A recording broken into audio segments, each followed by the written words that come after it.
Ang buhay ay puno ng pagsubok. Madalas pa nga, pagkatapos ng isang problema, ay may darating na namang panibagong problema. At may mga pagkakataon na hindi pa nga natatapos ang isa, ay mayroong pandadagdag na panibago. Magandang araw po sa inyo, Sir Blair. Hiling ko po ay nasa mabuti kang kalagayan upang mas marami ka pang kwento na maibahagi sa amin. Ang kwento pong ipinadala ko sa inyo ay nangyari nung ako ay binata pa lamang at nakatira sa Basilan. Yung kasi ang lugar kung saan ako ipinanganak at nagkaisip. Noon ay isa lamang akong simpleng matadero sa palengke at hindi ko inakala na papasukin ko ang mapanganib na mundo ng mga aswang. Itago niyo na lamang po ako sa pangalang Renzo. At ito ang aking kwento. The Voice Addict.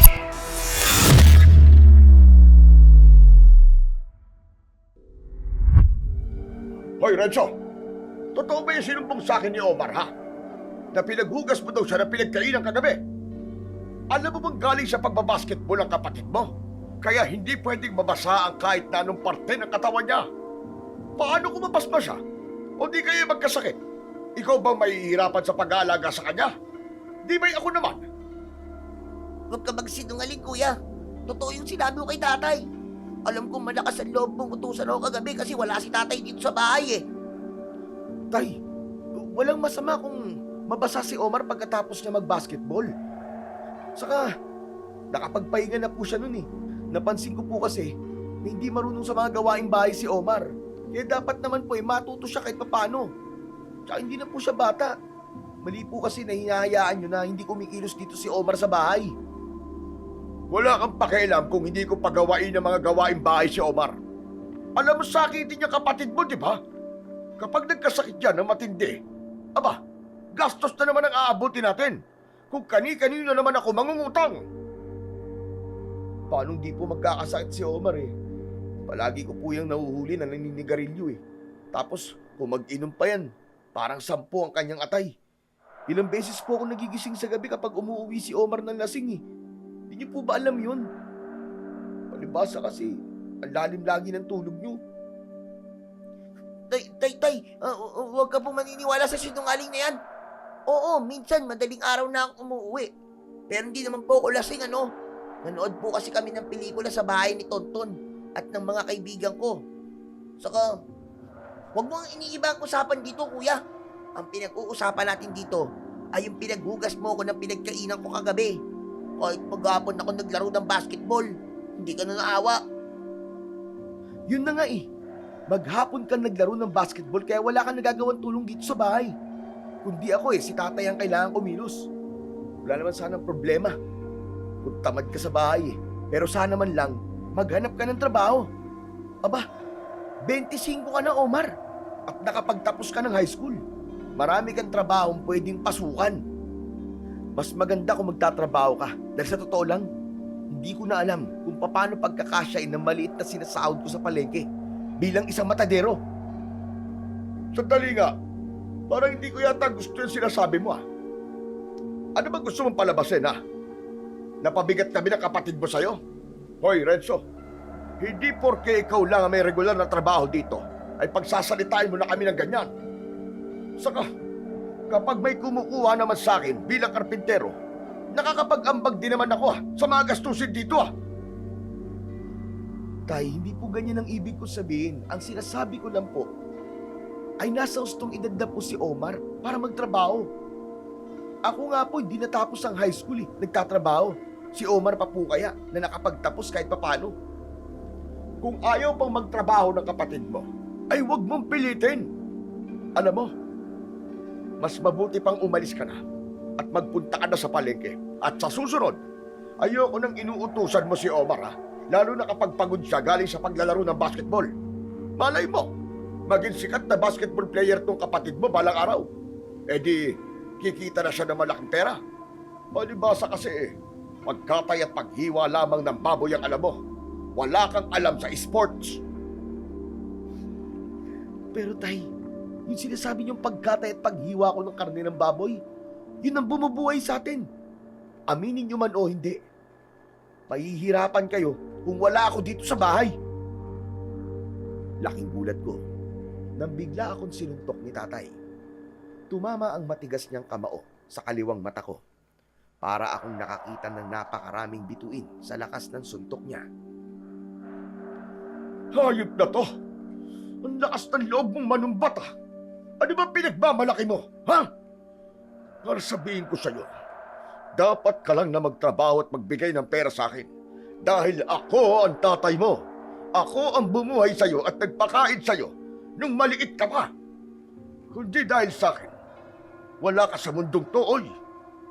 Wala kang utang na loob. Umalis ka na. Sige na, umalis ka na. Bago pa lalong uminit ang ulo ko sa'yo. Sige, alis na po ako. May iniwan po pala akong pera sa ibabaw ng lamesa sa kusina para pampili ng ulam at bigas. Bagsak ang balikat ko nang lumabas ako ng bahay para magtungo sa palengke kung saan ako nagtatrabaho bilang matadero. Ang ganong eksena ay tila normal na sa aming bahay. Madalas akong mapagalitan ng tatay kong si Pancho sa tuwing inuutusan ko ang mas nakababata kong kapatid na si Omar. Hindi ko alam ang dahilan, pero mula nang nagkaisip ako ay hindi ako nakaramdam ng pagmamahal mula kay tatay. Para bang pinapamukha pa nga niya sa akin na mas mahal niya si Omar kesa sa akin. Kahit ang totoo ay walang naitutulong si Omar sa aming tahanan. Nang nakarating na ako sa palengke, ay kinuha ko na ang mga karne ng baboy na ititinda ko sa pwesto na pagmamay-ari ni Mang Iping. Bukod sa pagiging matadero, ay ako rin ang tindero doon. Matapos kong hiwain ang ilang karne sa iba't ibang uri ng hiwa, ay dumagsa na ang mga mamimili. Medyo nakapagpahinga ako pagsapit ng alas 9 ng umaga at doon na dumating si Mang Iping. Magandang umaga po sa inyo, Mang Iping. Mukhang nanghuli po kayo ng isda doon sa pantalan. Dala niyo na naman po kasi yung pamingwit nyo. Ang pamimingwit lang kasi ang libangan ko. Kaya tuwing umaga, ay yun ang ginagawa ko.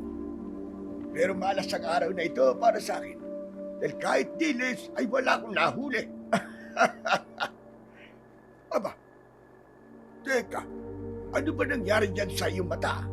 Bakit may black eye ka? Nakipagsuntukan ka ba? Hindi ho, Mang Iping. Kilala niyo naman ako, di ba?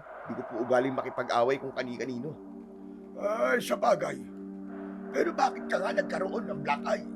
Nagmukha ka tuloy panda na hindi ko mawarian. Ano po kasi, sinuntok ho ko ng tatay ko eh.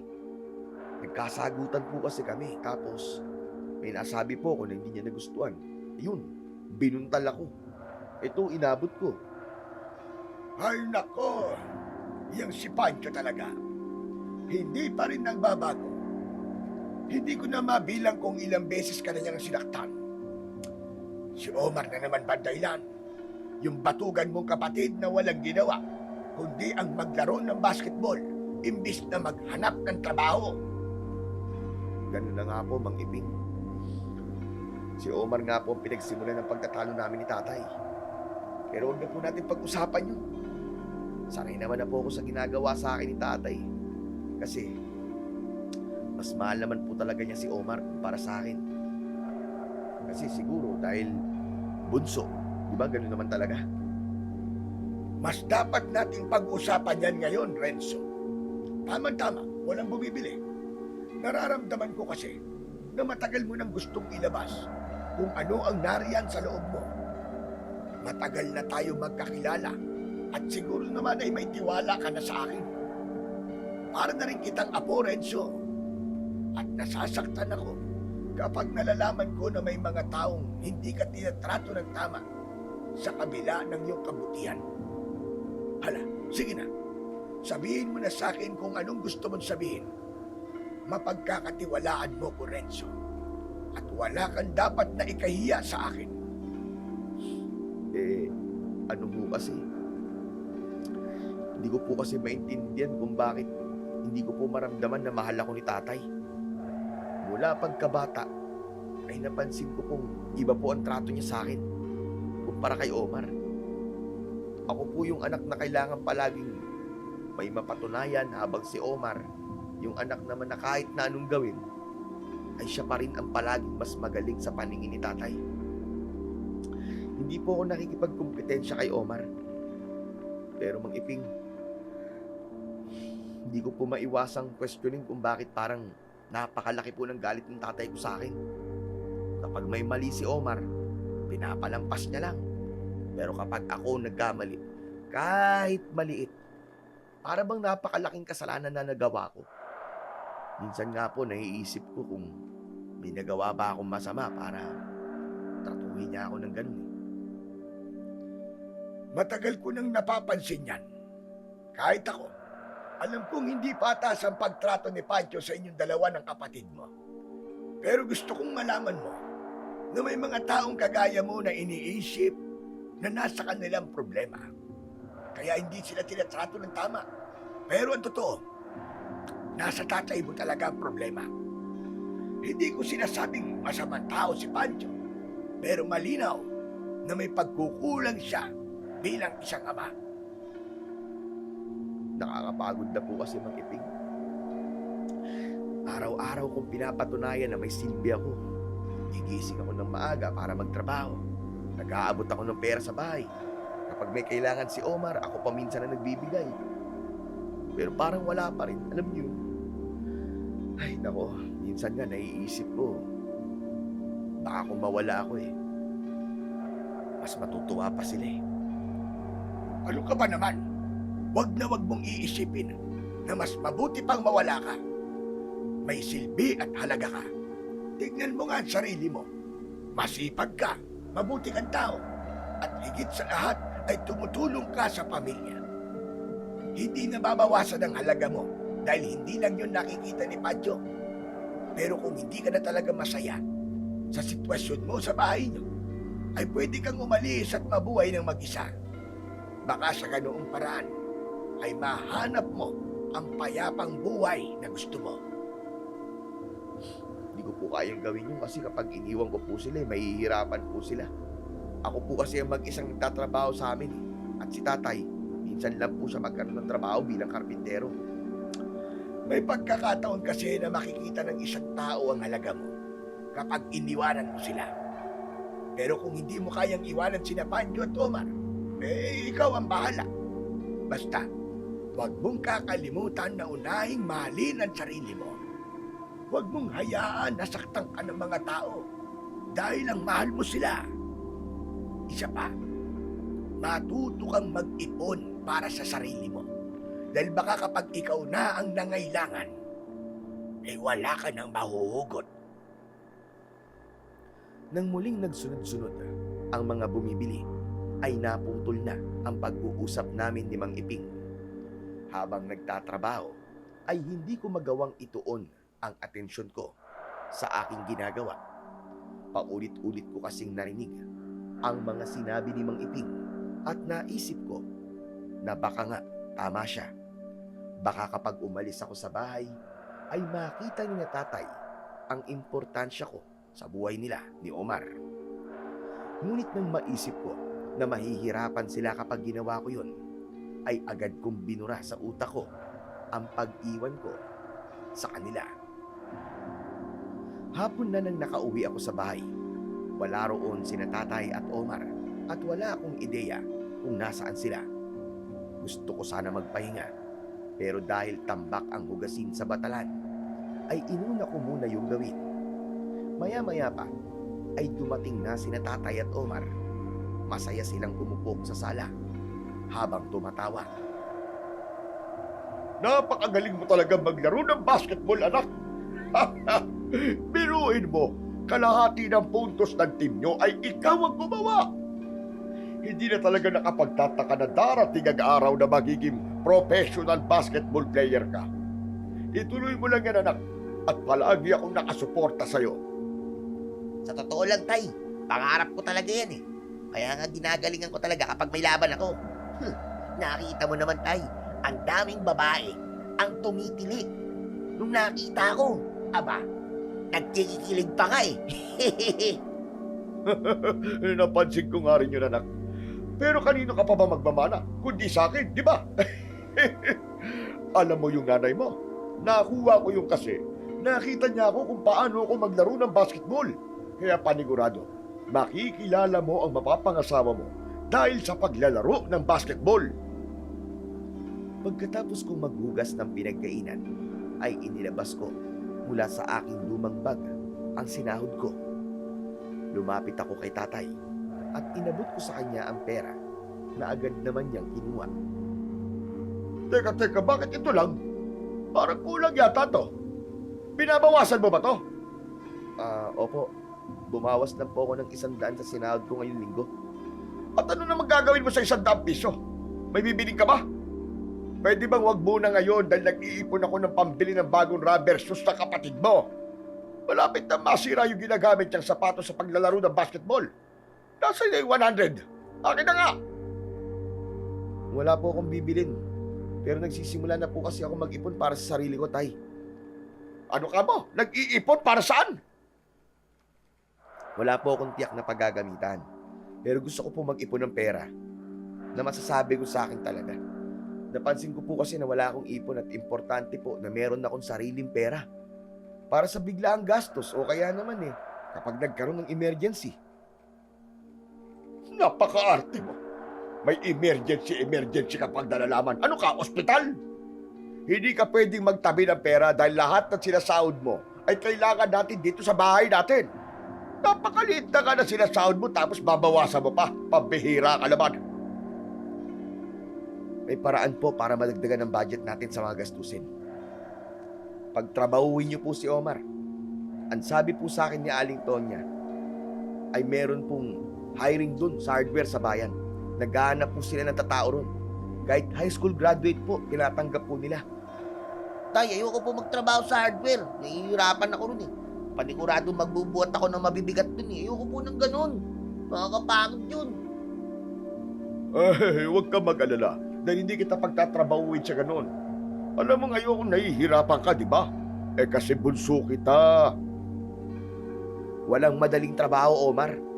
Saka tay, kung palagi niyong binibaby si Omar, hindi po matututo yan na harapin ang realidad sa buhay natin. Paano po? Kung mawala tayong dalawa, paano mabubuhay si Omar? Hindi niya kaya magtrabaho at kumita ng pera. Talaga bang ipipilit mo yung gusto mo, halitik ka? Kung ayaw magtrabaho ni Omar, huwag mo siyang pakialaman, huwag mong pilitin. Paano po kaya? Kung ayoko na rin po magtrabaho, papayag din po ba kayo, tay? Talagang napakabastos mo na magsasasagot sa akin ah. Ano bang pinagmamalaki mo? Yung kakakurampot mo sahod? O ito, sa'yo na pera mo. Isaksak mo sa baga mo. Hindi ako makapaniwala nang ibinato ni tatay ang pera. Bigla siyang tumayo at sinuntok pa nga ako sa panga. Tiniis ko ang sakit at pinigil ko ang galit na nais nang magising sa dibdib ko. Alam ko kasi na hindi ako pwedeng gumanti dahil tatay ko siya. Kung makapagsalita kang lintik ka, ay parang mula pagkabata mo, ay ikaw na bubuhay sa amin ah. Kung ayaw mo magtrabaho, edi huwag ka magtrabaho. Wala ka talagang utang na loob. Ang lakas ng loob mo magsalita ng ganyan porque ikaw ang nagtatrabaho dito. Hayaan mo, simula ngayon ay hindi na ako tatanggap ng pera mula sa iyo. Solohin mo yung pera mo at dalhin mo hanggang sa hukay. Tay naman, di po ba talaga naiintindihan? Gusto ko lang po maunawaan nyo na kailangan din magtrabaho ni Omar para maging magaan ang pamumuhay natin. Pamilya po tayo. Dapat nagtutulungan tayo. Bakit mo nga pipilitin ng isang tao na ayaw na ba magtrabaho? Hindi ka ba talaga marunong umintindi, ha? Ilang beses ko man sasabihin yan sa'yo. Alam mo kung anong maganda mong gawin? Pulutin mo yung pera mo At bahala ka na kung saan mo gagamitin yan. Basta, hindi na ako tatanggap ng pera mula sa'yo. Pero tay, paano yung rubber shoes ko? Kailangan ko na makabili ng bagong sapatos eh. Oh, oo nga pala. Sige, yung susunod na sahod mo na lang palang hindi ko kukunin. Dahil kailangan ni Omar ng bagong sapatos. Isa-isang kinuha ni tatay ang mga perang papel na nagkalat sa sahig. Ginawa ko ang lahat upang pigilan ang luwang nais kumawala sa aking mga mata. Masakit ang suntok ni tatay, pero mas nasaktan ako sa mga sinabi niya sa akin. Pakiramdam ko kasi, Sir Blair, ay isinampal sa akin ni tatay ang katotohanan na mas mahal niya talaga si Omar. O mas tamang sabihin na wala talaga siyang pagmamahal sa akin at hindi ko alam kung ano ang dahilan. Hindi ako makatulog ng gabing yon. Mahimbing na ang tulog ni tatay at Omar sa kwarto habang ako ay dilat pa rin ang mga mata habang nakahiga sa banig na nakalatag sa sala. Maya-maya ay bumangon ako at lumabas para maglakad-lakad. Gusto kasing magpahangin at mag-isip sa kung ano ba ang dapat kong gawin sa sitwasyon ko sa aming bahay. Umalis na lang kaya ako at baka makita ni tatay ang halaga ko. Pero kapag ginawa ko naman yun, siguradong mahihirapan sila ni Omar. Pamilya ko pa rin sila. Hindi ko dapat hayaan na mahirapan sila. Dahil sa lalim ng aking pag-iisip, ay hindi ko namalayan na malapit na pala ako sa dulong bahagi ng aming baryo. Ilang metro na lang ay mararating ko na ang gubat. Malapit din doon ang bahay ni Mang Iping at yun ang nag-iisang bahay na naroon sa parting yun ng aming baryo. Babalik na sana ako sa bahay nang narinig ko ang malakas na sigaw ni Mang Iping mula sa kanyang bahay. Walang pagdadalawang isip akong tumakbo papunta doon. Nakabukas ang pinto at nang hilakbot ako nang nakita ko ang isang nakakatakot na nilalang na nasa ibabaw ni Mang Iping. Puno ng sugat si Mang Iping at halos maligo na siya sa sarili niyang dugo. Mang Iping! Rod Showers ka na rito! Bilisan mo! Hindi ko kayang iwanan si Mang Iping sa ganung kalagayan. Nakita ko ang isang itak sa sahig. Kinuha ko yun at malakas kong sinaksak sa likod ang nilalang. Umalingaw-ngaw ang malakas niyang sigaw at humarap siya sa akin. Sinunggaban niya ako pero nagawa kong makaiwas. Doon ko nakita ng maigi ang nakakatakot na itsura ng nilalang. Kulay pula ang mga mata niya. Matutulis ang kuko niya at maging ang kanyang mga ngipin. Para siyang isang mabangis na hayop na hayok sa laman at dugo ng tao. Sinabi nang umalis ka na, Renzo! Iligtas mo sarili mo! Sige na! Hindi kita pwedeng iwan, Mang Iping. Kung kinakailangan kong patayin ng halimaw na yan para mailigtas ka, gagawin ko! Muling sumugod sa akin ang nilalang. Tumakbo ko palabas ng bahay at doon ko nakita na may mga tao na pala sa labas ng bahay ni Mang Iping. Maging sila ay nagulat at nagimbal sa nakakatakot na nilalang. Marahil ay narinig nila ang sigaw ni Mang Iping, kaya naroon sila upang malaman kung ano ang nangyayari. Itinuon ko ang aking atensyon sa nilalang kahit balot ako ng takot. Hindi ko alam kung ano o sino ka at bakit mo ginawa yun kay Mang Iping. Pero kung gusto pang mabuhay ay umalis ka na at huwag ka nang babalik dito kahit kailan. Dahil hindi ako natatakot sa'yo. Walang naging epekto ang pagtatapang-tapangan ko. Nagsigawan ang mga tao nang sumugod sa akin ang halimaw. Bumaon ang kuko niya sa braso ko at yun ang naging hudyat para lumaban na talaga ako. Nilabanan ko ang nilalang sa pamamagitan ng itak. Ilang beses man niya ako nasugatan, ay hindi ko pinanghinaan ng loob. At nang nasaksak ko sa dibdib ang nilalang, ay doon na ako naging liyamado sa laban. Sinamantala ko ang pagkakataon na yon at walang habas kong pinagtatataga ang nilalang. Nagamit ko ng gusto ang pagiging matadero ko dahil puno ng lakas at puwersa ang bawat pag-atake na pinapakawalan ko. Tumigil lang ako nang tadtad ng taga at saksak ang nilalang na para siyang kinatay sa kanyang itsura. Lumabas ang dugo ang simang iping at agad ko siyang sinalubong para siya ay alalayan. Mang Iping, kailangan niyo po madala sa ospital. Ang dami niyo po sugat. Kayong lahat, makinig kayo sa akin. Aswang ang pinatay ni Renzo. Kaya dapat kayong magpasalamat sa kanya. Kung di siya dumating, ay makapatay na ako ngayon. Renzo, iho. Maraming salamat sa pagkakaligtas mo sa akin. Utang ko sa iyo ang aking buhay. Huwag po muna kayo magsalita at mas lalo na po ay manghihina eh. Tulungan niyo po kami! Dali po natin sa ospital si Mang Iping! Sabay-sabay na lumapit ang mga tao sa amin at nagtulong-tulong ang lahat para madala sa ospital si Mang Iping. Kinabukasan ay dinalaw ko si Mang Iping sa ospital at nagpasalamat ako sa Diyos dahil sinabi ng doktor na stable na ang lagay ni Mang Iping. Pinuntahan ko siya sa kwartong kinaroroonan niya at kahit nanghihina ay ngumiti pa rin si Mang Iping pagkakita niya sa akin. Sabi po ng doktor sa akin, ayos na raw po ang lagay niyo. Mabuti na lang po at wala kayong malalim na sugat na natamo mula sa pag-atake ng hayop na aswang na yun. Ibig sabihin lang ay hindi ko pa talaga oras. Ganito nga yata talaga kapag masamang damo.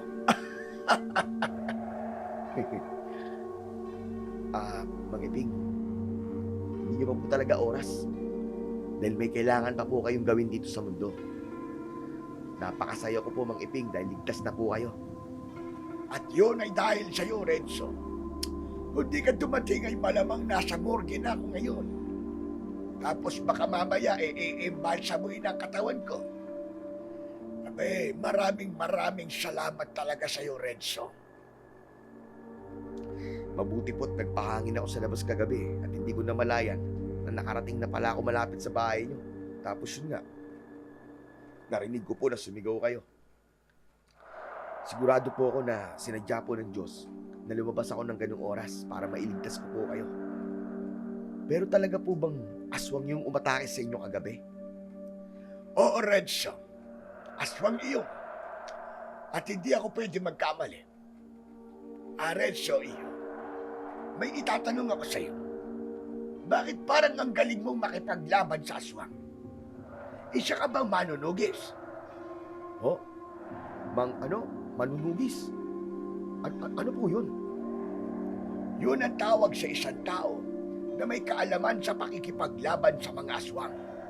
Naku, hindi po ako manunugis. Sa totoo lang, di ko nga rin po alam kung paano ko nagawang patayin yung aswang na yun.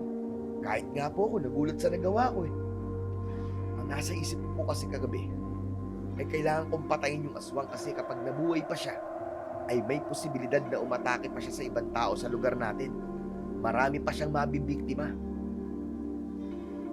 Alam mo, Renzo, sa palagay ko meron kang natural na kakayahan ng pagiging manunugis. Ang kailangan mo lang ay konting pagsasanay. At sigurado ako na darating ang panahon, nakikilalanin ka bilang isang mahusay na manunugis ng mga aswang.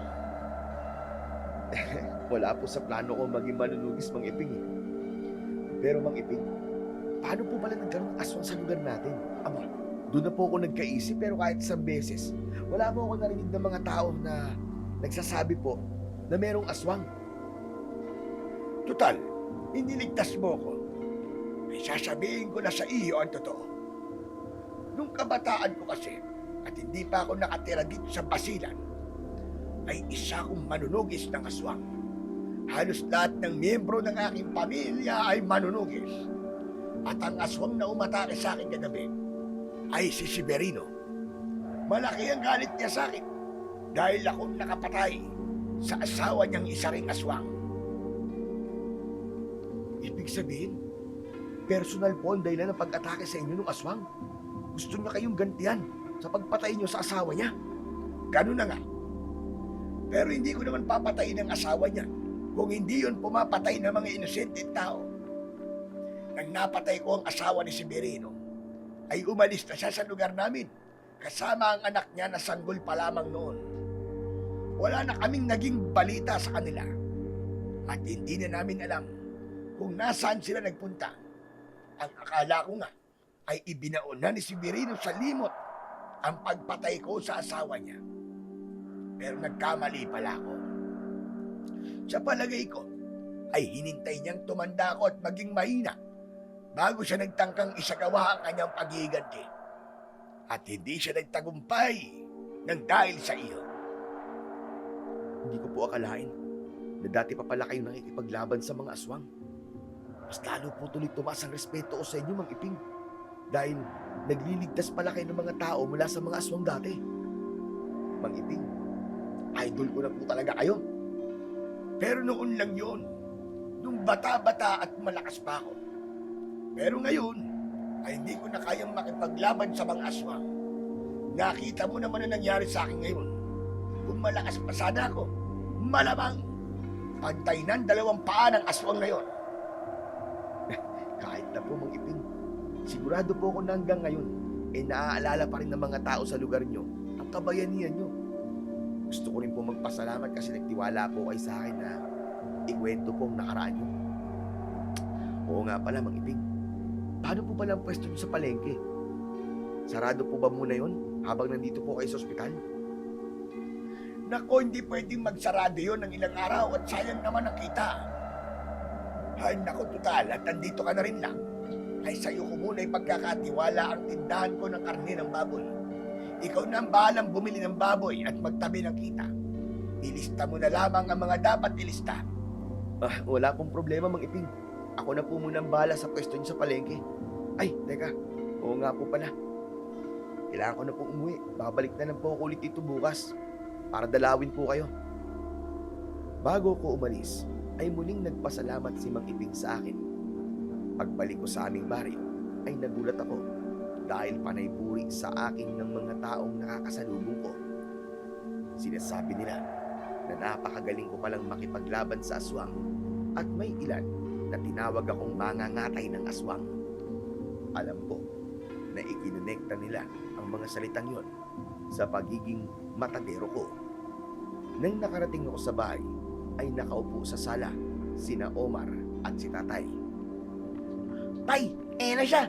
Dumating na si Kuya. Saan ka magaling, ah? Kayo na ka pa namin hinihintay, ah. Talaga ba papatayin mo kami sa gutom? Dinalo ko po sa ospital si Mang Iping para malaman ko ang lagay niya. Pero salamat po sa Diyos kasi ayos na po siya ngayon. Talagang inuna mo pa yung matandang yun kaysa sa amin na kapatid mo. Alam bang hanggang ngayon ay wala pa kaming ulam? Gutom na kami. Bakit kasi hinintay niyo pa ako, Tay? Dapat po bumili na kayo sa tindahan kahit dilata. Nasa inyo naman po yung sinahod ko kahapon, di ba? Nakalimutan mo bang pambili yun ng bagong sapatos ni Omar? Nakalaan na yun para doon. Itatabi ko yun at hanggat sa makaipon na ako ng sapat na pera para sa sapatos ng kapatid mo. Pero Tay, wala na akong pera. Anong wala? Hindi ba may itinabi kang 100? Kunin mo yun. At ikaw na rin ang bumili ng ulam sa tindahan. Bilisan mo at gutom na kami. Kilala mo ko. Mas mabilis umiit ang ulo ko kapag walang laman ang sikmura ko. Sinunod ko na lang ang utos ng tatay ko. Kahit gusto ko sanang sabihin na unahin muna niya ang pangangailangan namin sa bahay kesa sa sapatos ni Omar. Alam ko kasi nahahaba lang ang pag-uusap namin kapag ginawa ko yun at baka masuntok niya ulit ako. Sa mga nakalipas na araw ay ako muna ang nagpatakbo ng negosyo ni Mang Iping. Pagkatapos kong magtrabaho ay naliligo ako ng mabilis sa bahay at dumire-diretso na ako sa ospital para dalawin si Mang Iping. Wala na kasi siyang pamilya at nakakaawa naman kung hindi ko siya pupuntahan. Labis akong natuwa dahil patuloy pa rin ang pagpuri sa akin ng mga tao sa aming baryo, Sir Blair. Ang sarap pala sa pakiramdam na maraming natutuwa dahil sa pagligtas ko kay Mang Iping.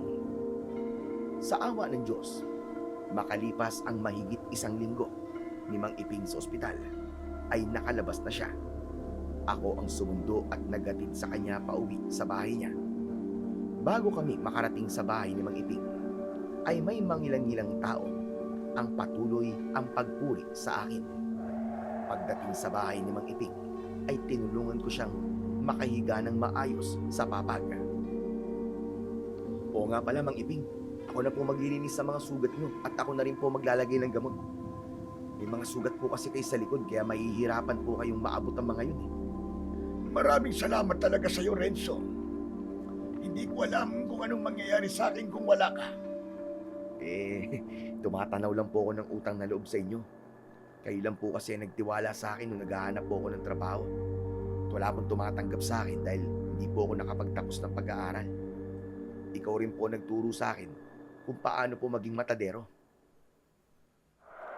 At pwedeng ako rin ang magturo sa iyo para maging isa kang ganap na manunugis ng mga aswang. Mang Iping, wala po talaga sa plano ko maging manunugis eh. Pasensya na po. Saka, hindi po kailangan ng baryo natin ang manunugis kasi patay na po yung aswang. Sa bagay, may tama ka naman sa sinabi mong yan. Pero maganda rin kasi na marami kang kayang gawin. Kaya kung magbabago ang isip mo, magsabi ka kagad sa akin at tuturuan kita kagad. Hindi na po magbabago ang isip ko. Baka kasi mas lalong maging magulo ang buhay ko kapag naging manunugis po ako eh. Ang mabuti pa po siguro ay magpahinga na po kayo. Uuwi na po ako sa amin pero baka puntahan ko po ulit kayo rito mamayang gabi. O siya, maraming salamat, Renzo. Ay, bago ka pala umalis, ay pakikuha naman nung itim na bag na nakasabit sa likod ng pinto. Tumayo ako at kinuha ko ang itim na bag. Nang ibigay ko yon kay Mang Iping, ay kumuha siya ng lilibuhing pera mula roon at sabay abot sa akin. Teka, Mang Iping, para saan po yan? Bayad ko sa lahat ng tulong na ginawa mo para sa akin. 5,000 lang ito at alam ko na walang sapat na halaga ng pera ang kayang tumbasan ng pagliligtas mo sa buhay ko hanggang sa pag-aalaga mo sa akin doon sa ospital. Pero hayaan mo kung suklian ang kabutihan mo sa pamamagitan nito. Pasensya na po kayo, Mang Iping, pero hindi ko po kayang tanggapin yan. Tinulungan ko po kayo ng bukal sa aking kalooban at hindi po ako umasang bibigyan niyo po ako ng pera. Sige na ho, itago niyo na lang po yan at ipambili ng mga gamot na kailangan po ninyo. Meron akong sapat na pera para sa mga gamot ko, kaya tanggapin mo na ito. Mas mabuti sigurong itago mo ang iba para meron kang ipon. Hala, sige na, Renzo. Tanggapin mo na ito dahil bukal din sa loob ko na ibigay sa iyo ito. Ilang beses kong tinanggihan ang perang binibigay ni Mang Iping, pero naging mapilit siya hanggang sa kinuha niya ang isa kong kamay at doon niya isiniksik ang pera. Huwag mong ibabalik sa akin yan. Para talaga yan sa iyo. Sige po, tatanggapin ko na po ito, total. Masyado po kayo mapilit eh. Mang Iping, maraming salamat po ah. Malaking tulong po talaga to sa amin. Para lang yan sa iyo. Itabi mo yan. At para kapag kailangan mo ng pera, ay may makukuha ka. Muli ako nagpasalamat kay Mang Iping, Sir Blair, bago ko umalis. Dumaan ako sa tindahan at bumili ako ng bigas, itlog at mga dilata. Pag uwi ko sa bahay, ay nagtaka ko dahil may mga grocery doon. Si tatay lang ang naroon, kaya siya lang ang napagtanungan ko. Oh, tay, saan po galing ang mga yan? Ang dami naman po. May mga taong nagdala ng mga yan dito habang wala ka. Ang sabi nila, natutuwa sila sa ginawa mong pagligtas mo kay Mang Iping dun sa aswang. Hindi na po nila kailangan gawin to, tay. Sino-sino po ba nagbigay? Nakilala niyo po ba? Ibabalik ko po ang mga yan sa kanila. At bakit mo naman ibabalik? Kusa nilang ibinigay ang mga yan. Di ka talaga marunong mag-isip kahit kailan. Sa lahat ng taong kilala ko, Ikaw lang yata ang tumatanggi sa grasya. Nahihiya po kasi akong tumanggap ng mga ganyang bagay sa ibang tao, tay. Saka hindi ko po iniisip na bibigyan nila ako ng biyaya nung niligtas ko si Mang Iping sa aswang. Kumbaga hindi po ako naghihintay ng kapalit dun. Alam mo, imbis na kung ano-ano sinasabi mo, ay magpasalamat ka na lang. Saka naisip ko rin na total, nakapatay ka ng aswang. Ay bakit hindi mo ituloy-tuloy ang pagpatay mo sa mga aswang? Po? Ano pong ibig niyo sabihin, tay? Eh di maghanap ka ng iba pang aswang at patayin mo. Malay mo, mas lalong matuwa ang mga tao sa'yo tapos sa sunod ay hindi lang grocery ang ibigay nila, kundi tumataginting na pera na. Ayoko ho, tay. Wala po akong kakayahan na makipaglaban sa aswang. Kaya ako po nagawang patayin yung aswang na yun, tay. Eh dahil lang ibabaw po sa akin ang kagustuhan kong iligtas ni Mang Iping. Saka delikado po yung naiisip ko kasi baka maraming aswang po magalit sa akin at pati kayo ni Omar ay saktan nila. Aba, oo nga, no, sa bagay. Tama ka sa sinabi mong yan. Ayoko mapahama kami ni Omar. Okay, sige. Isipin mo na lang na hindi ko yung sinabi. Pero ano pala yan, dala mo, na naka-plastic? Mga dilata, tay, itlog, tsaka bigas ho. At saan ka kumuha ng pambili ng mga yan? Hindi mo naman sahod ngayon ah. Ano ho kasi? Nagbigay po sa akin ng 1,000 si Mang Iping. Pasasalamat niya po yun sa akin kasi iniligtas ko po ang buhay niya. Talaga? Parat pala namang iping na yun. 1,000 lang ang binigay sa'yo. Ayos lang po yun. Kahit nga po, hindi niya na ako bigyan ng pera eh. Wala namang problema sa akin. Pero alam kong lihim na maraming pera ang matandang yon. Ang lakas kaya ng pwesto niya sa palengke. Kaya parang hindi ako naniniwalang 1,000 labang ang binigay niya sa'yo. Hoy, ikaw nga Renzo, umamin ka sa akin. 1,000 lang ba talaga ang binigay ni Mang Iping? Opo. Bakit po ba? Kita mo na. Hindi ako naniniwala. Nabubulol ka eh. Kaya sigurado ako na nagsisinungaling ka. Hindi po ako nagsisinungaling. O sige, kung di ka nagsisinungaling, kakapkapan kita. Kinabahan ako nang lumapit si tatay sa akin. Wala akong nagawa kundi hayaan siyang kapkapin ang lahat ng bulsa ng aking pantalon. Hanggang sa nakuha niya ang natirang pera mula sa pagbili ko sa tindahan. Paulit-ulit akong binatukan ni tatay. Kita mo na, ha? Duh! Sinasabi ko na nga ba eh, nagsisinungaling ka. At kailan ka pa natutong magsinungaling sa akin, ha? Tay, ang sabi po kasi sa akin ni Mang Iping eh, itago ko po ang perang yan eh. At sinunod mo naman siya. Ibig sabihin, ay nagdadamot ka na sabi ng kapatid mo. Pero hindi po ba sabi niyo sa akin eh, hindi na po kukuhanin ang sahod ko? Siyempre, joke lang yun. Nasabi ko yun kasi nadala ko sa emosyon ko. Siya kung hindi ko kukunin ang sahod mo, paano kami mabubuhay ni Omar, ha? Kaya mo ba kami tiisin hanggang sa mamatay kami sa gutom? Sa pagkakataon na yon, ay dumating na si Omar. Alam kong galing siya sa paglalaro ng basketball dahil halos maligo na siya sa pawis. Napakaasim ng amoy niya, Sir Blair. Uy, ang daming grocery ah. Saan galing ang mga yan, tay? Sa mga tangahanga ng kuya mo. Alay yata nila kay Renzo. Hindi ba tawag sa kanya ngayon ng mga tao mangangatay ng aswang? Kasi nakapatay siya ng aswang. Ayos ah. Sana araw-araw tayong bigyan ng mga tao ng pagkain. Pero meron ako sorpresa sa'yo, anak. Pupunta tayo ngayon sa bayan para makabili ka na ng bagong sapatos. Ho? Seryoso ka ba, tay? Hindi po ba kulang pa yung ipon mo sa sapatos na gusto ko? Saan ka po kumuha ng pera? Huwag ka na maraming tanong. Ang importante ay may pambili na tayo ng sapatos mo. Ang gawin mo ay maligo ka kasi amoy patis ka na at magbihis ka. Pagkatapos ay pupunta tayo sa bayan para bumili ng sapatos mo. At ikaw naman, Renzo, magsaing at magluto ka ng ulam para sa hapunan para pagbalik namin ni Omar ay kakain na tayo. Hindi na ako nakatutol sa gustong gawin ni tatay sa perang binigay ni Mang Iping. Hinayaan ko na makaalis sila ni Omar para kahit sandali ay makaramdam naman ako ng kapayapaan sa aming bahay. Makalipas ang ilang araw, ay medyo nakarecover na si Mang Iping. Nagagawa na ulit niya ang libangan niyang pamimingwit sa pantalan at nakakapunta na rin siya sa pwesto niya sa palengke para tignan ang aking pagtatrabaho.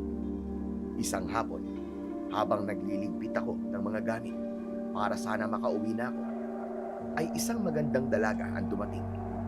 Nakita ko ang pagbagsak ng mukha niya nang nakita niyang wala nang nakalagay na karne sa aking harapan. Ay, wala ka na palang tindang karne ng baboy? Meron ka pa bang ilang alam na pwede kong bilhan? Meron pa akong natirang karne ng baboy dito sa icebox. Magsasarado na kasi ako kaya tinabi ko na yung mga hindi na benta. Naku, salamat. Akala ko talaga ay hindi na ako makakabili ng pang-ulam ko. Pabili nga ako ng 1 kilo. Tapos pakitagdad pang adobo. Kumuha ako ng malaking tipak ng karne at sinimulan ko yung hiwain ng tamang hiwa para sa adobo. Mukhang matagal ka ng matadero ah. Ang bilis mong kumilos eh. Oo. Ilang taong ko ng trabaho to kaya sanay na ako eh. Pwede ba magtanong? Oo naman. Ano bang itatanong mo? Taga rito ka ba sa baryo namin? Kasi ngayon lang kita nakita eh. Galing ako sa Maynila. Kagabi lang ako dumating. Doon ako nakatira sa bahay ng tita ko na si Rosana. Si Aling Rosana. Yung tindera ng bulay. Oo, siya nga. Mabuti naman at may kasama na pala si Aling Rosana sa bahay niya. Bata pa lang kasi ako. Alam kong mag-isa lang siya ron. Akala ko nga'y wala siyang kamag-anak ni isa eh. Ang totoo niyan, ako lang mag-isa sa bahay ng tita ko ngayon. Umalis kasi si Tita Rosana kagabi kasi kailangan nilang pag-usapan ng mga kapatid niya ang paghahatian nilang lupa. Nasa Maynila siya ngayon. Sa madaling salita, ako muna magbabantay sa bahay niya habang wala siya. Ganun ba? Hindi kaya mahirapan kang manirahan dito sa amin kasi napakalayo nito sa Maynila. Sanay na ako sa buhay probinsya. Saka, pabor to sa akin. Kasi gusto ko talagang tumira sa ganitong lugar. Yung malapit sa dagat. Ito na nga pala yung karne mo. Welcome pala dito sa amin sa Basilan. Maraming salamat. Etong bayad ko. Oo nga pala. Pwede ka bang maging kaibigan? Wala kasi akong kilala rito kaya naisip ko na total, ikaw ang unang kumausap sa akin mula nang dumating ako rito. Ay sa'yo na lang ako makikipagkaibigan. Walang problema. Ang totoo nga niyan, wala rin ako matatawag na kaibigan dito eh. Ako nga pala si Renzo. Ako naman si Yolanda. Nice to meet you, Renzo. Nang ilahad ni Yolanda ang kamay niya, ay nagpunas muna ako ng kamay bago ko tinanggap ang pakikipagkamay niya. Ngumiti siya ng matamis sa akin at pakiramdam ko ay tumalon ang puso ko nang dahil sa simpleng ngiting yun ni Yolanda. Mula noon ay naging madalas na ang pagbili ni Yolanda ng karne sa akin. May mga pagkakataon na tumatambay siya roon para makipagkwentuhan sa akin. Kapag may libre akong oras o kaya ay araw ng pahinga ko, ay sinasamahan ko siyang mamasyal sa tabing dagat. At sa maikling panahon ay naging malapit na kagad kami sa isa't isa. Aminado ko, Sir Blair, na may gusto ko kay Yolanda, pero wala akong lakas ng loob na sabihin yun sa kanya dahil pinangungunahan ako ng hiya. Isang umaga, nagulat ang buong baryo nang isang bangkay ng mangingisda ang natagpuan sa tabing dagat. Agad akong pumunta roon para makita kung sino ang namatay o pinatay. Nalaman ko na si Mang Kaloy ang patay na naroon. Kalunos-lunos ang sinapit niya dahil puno ng kalmot at kagat ang iba't ibang parte ng kanyang katawan. Ngunit ang sigurado akong tumapos sa buhay niya ay ang laslas sa kanyang leg. Nang nakita ko si Yolanda na isa sa mga naroon para makiusyoso, ay agad ko siyang nilapitan. Lumayo kami sa mga tao upang makapag-usap ng maayos. Ano nangyari dun sa lalaki? Sinong pumatay sa kanya? Hindi ko rin alam, Yolanda. Ngayon lang kasi may nangyaring ganitong pagpatay dito sa amin eh. Pero sa itsura ng bangkay, para siyang inatake ng mabangis na hayop. Ang nakapagtataka lang ay walang mabangis na hayop dito sa amin. Hindi kaya tao may gawa nun? Baka may kagalit siya. At dahil sa tindi ng galit ng taong yun, ay ganun ang ginawa niya ron sa lalaki. Ewan ko, Yolanda. Parating na rin naman siguro mga pulis at sila na ang bahalang mag-imbestiga. At kung tao nga ang pumatay kay Mang Kaloy, sana mahuli siyang hayop siya at maparusahan. Pero Yolanda, dapat mag-iingat ka ha? Habang hindi pa natin kung ano o sino ang pumatay kay Mang Kaloy. Dapat maging alerto tayo palagi. Ikaw pa naman mag-isa ka sa bahay mo. Huwag ka mag-alala, kasi kaya ko naman protektahan ang sarili ko.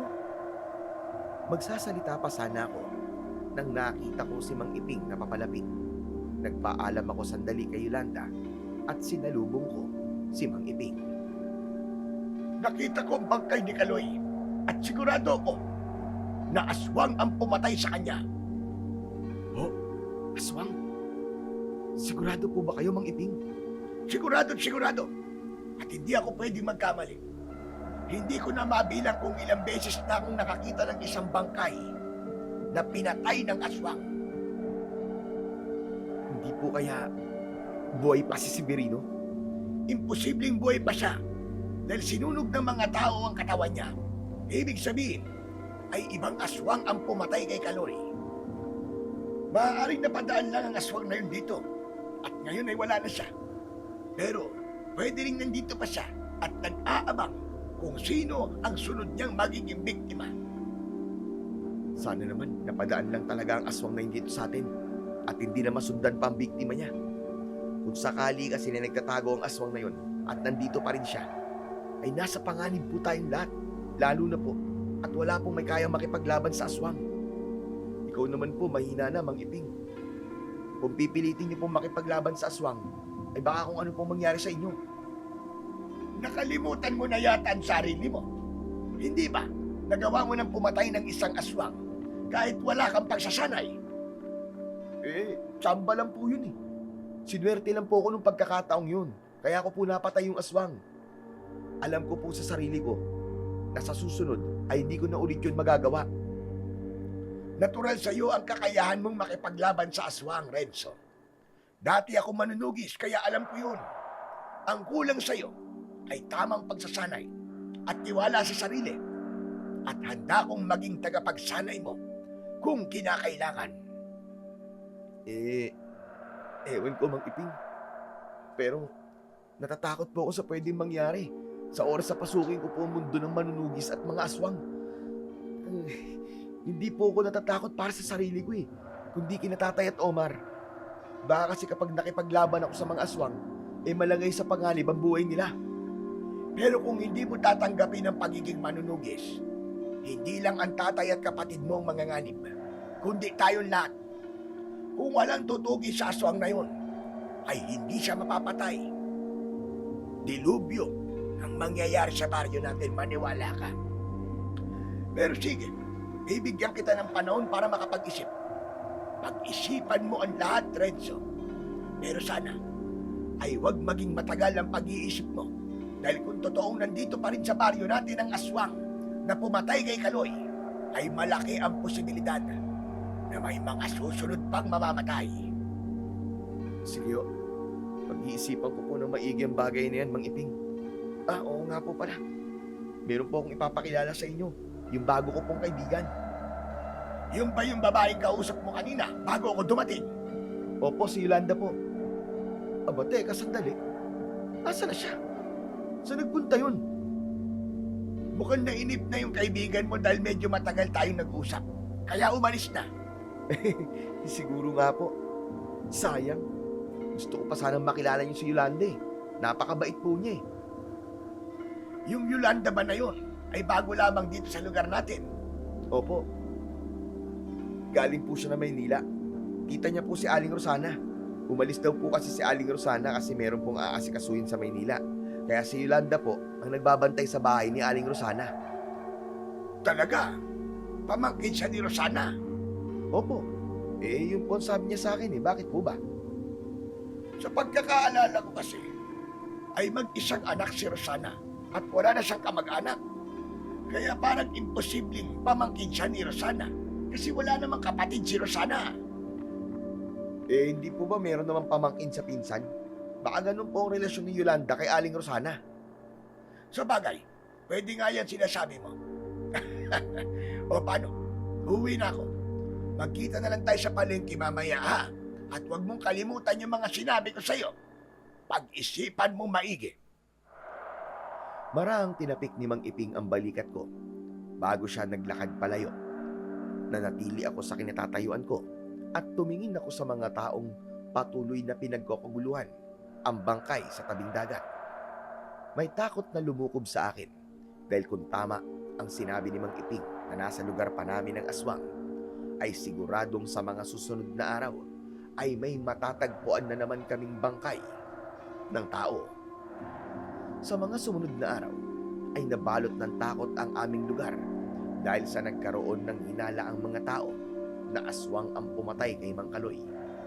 May ilang kumausap sa akin at nagtanong kung tutugisin ko ba ang aswang at papatayin dahil ayon sa kanila ay isa kong mangangatay ng aswang. Isang gabi, habang naghahapunan kami, ay kinausap ako ng tatay ko. Oo nga pala, Renzo. Alam mo ba na maraming kumakausap sa akin at nagsasabi na sana ay hanapin mo yung aswang na pumatay kay Kaloy. Tapos patayin mo, gaya ng ginawa mo doon sa aswang na umatake kay Mang Iping. Kahit po sa akin, tay, may mga kumakausap din ng ganyan. Pero hindi ko po alam, tay, kung anong gagawin ko eh. Alam mo, kung anong maganda mong gawin? Kausapin mo si Kapitan o kaya ang mayor natin. Tapos, sabihin mo na bayaran kanila na malaking halaga ng pera kapag napatay mo yung aswang. Nang sa ganun, kumita ka at gagamitin natin yung pera na yun na pampaayos itong bahay. Ang gusto ko kasi palakihin pa itong bahay natin at gawing sementado para hindi na tayo natatakot kapag bumabagyo. Tay, kung papatayin ko man po yung aswang ay hindi po ako magpapabayad. Tayong lahat po kasi ang makikinabang kung gagawin ko yun. Alam mo, ikaw wala ka talagang kautak-utak eh. Gusto bang magpakabayani, ha? Ilalagay mo ang buhay mo sa peligro, pati na rin ang buhay namin ng kapatid mo. Sa wala! Basta gawin mo ang sinabi ko, at kapag hindi ka sumunod, magagalit talaga ako sa'yo, hanggang sa kabilang buhay! Tay, ano po kaya kung tayo na lang ang pumatay doon sa aswang? Para sa atin po mapunta ang reward. Baka kasi suluhin ni Kuya yung pera kapag nakuha niya yun eh. Baka bigla siyang magbago at maging sakim kapag nakahawak siya ng malaking halaga ng pera. Anak, wala tayong kakayahan na makipaglaban at pumatay ng aswang. Hayaan na natin si Renzo ang gumawa nun.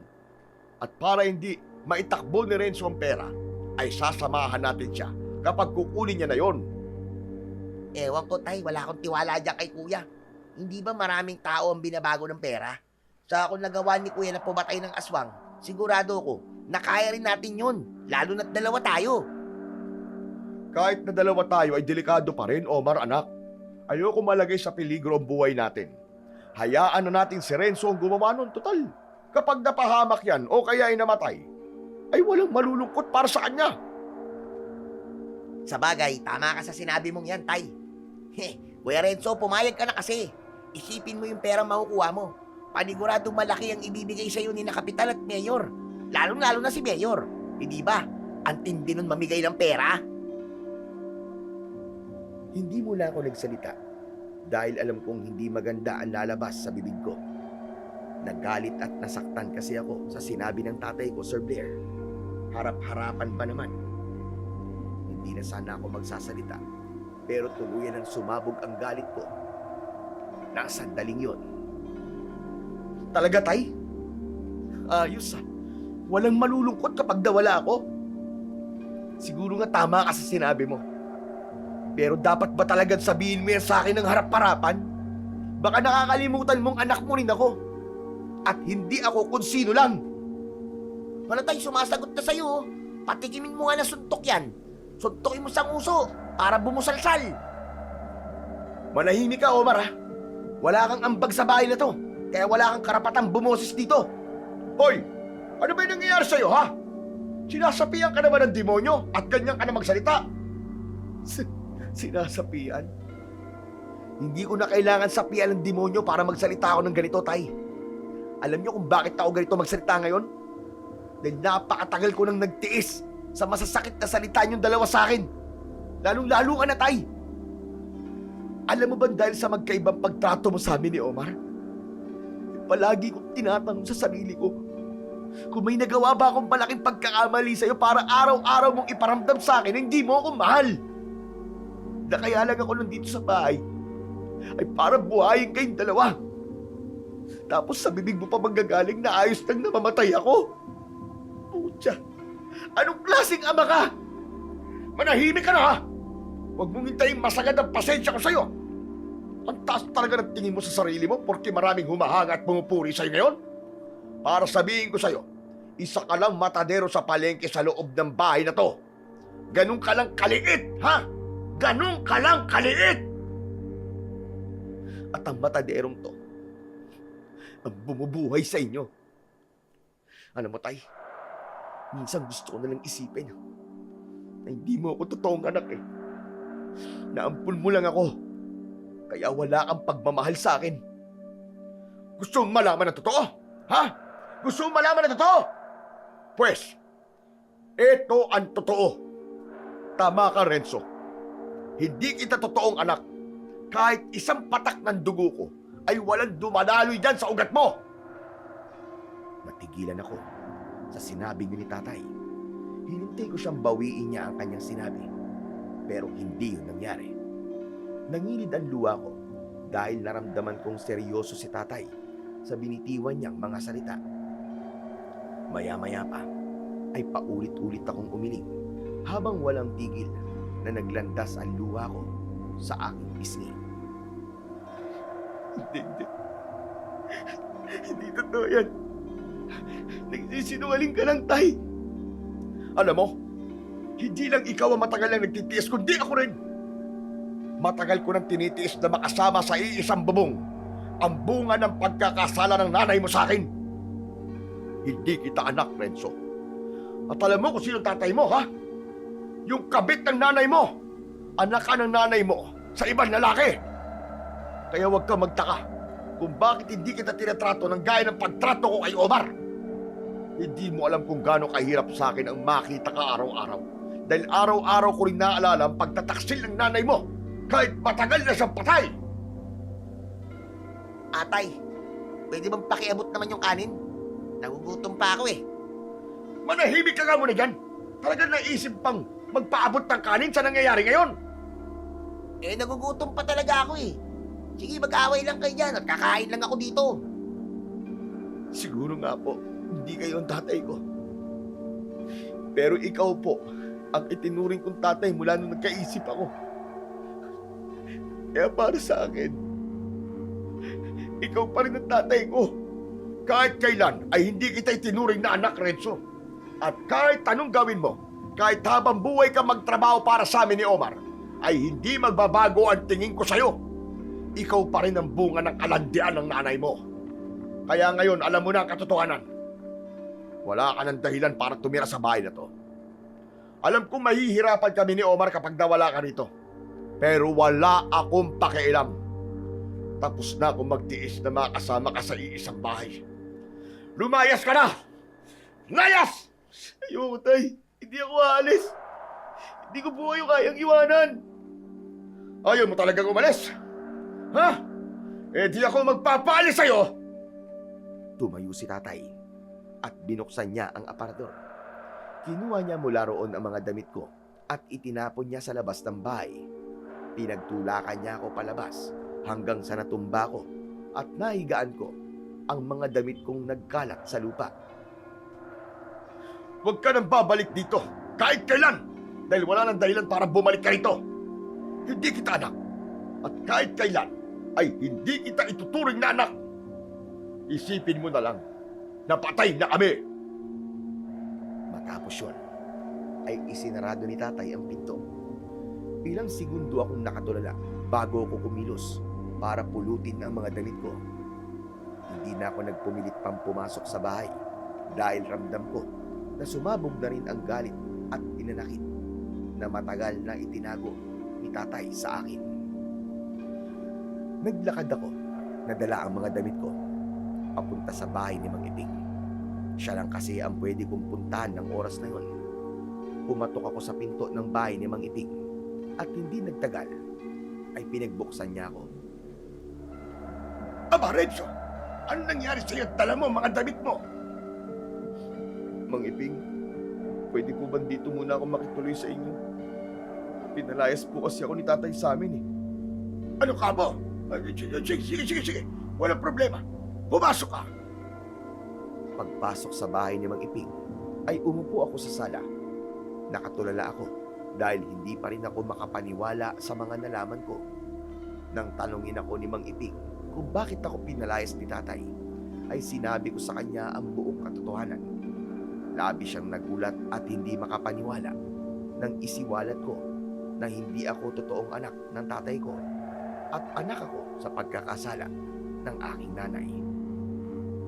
Matapos kong magkwento, ay isang malalim na buntong hininga ang pinakawalan ni Mang Iping.